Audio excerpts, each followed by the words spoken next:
Tai, kas vadinasi verslo iki rakto koncepcija, ir jinai, pirmiausia, aišku, skirta verslininkams, bet net jeigu jūs esate skyriaus vadovas arba šiaip esate specialistas, kuris galvoja ateityje apie verslą, tai va šitą informaciją gali jums padėti truputėlį laimėti minimum 20 metų, kad nedaryti klaidų ir vieną kitą rytuką sutaupyti.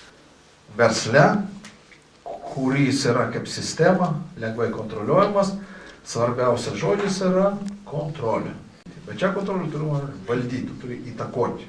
Daugelis vadovų ir verslo savininkų šventai tiki, kad motyvuotas žmogus duoda geresnių rezultatų.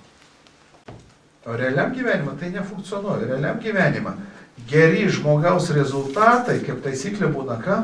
Motyvacija šitam darbuotojui.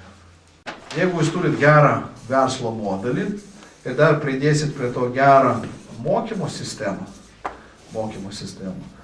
tai gera mokymo sistema leidžia sutrumpinti mokymosi procesą, nereikia 10 000 valandų inžinierių pačiam tenais. Tai yra nesąmonė, kai kalba, kad mano inžinieriai labai gudrus ir reikia daug metų, kad kitą tokį surasti, tai yra bullshit. Jūsų inžinierius visą tai išmoka per trumpą laiką, o po to jūs atrina lazankės. Ir jeigu jūs turite gerą mokymo sistemą, jūs galite apmokyti labai greitai. Ką žinau, kaip reikia mokyti? Bet ką, bet kur. Bet 99% žmonių, kurie užsiima mokymais, nežino šitų 4 žingsnių. Bet McDonald's mergaitė, kurio atsakingų už apmokymus, žino. Ir visose frančizės versluose šitie 4 žingsniai naudojami kaip tėvė mūsų.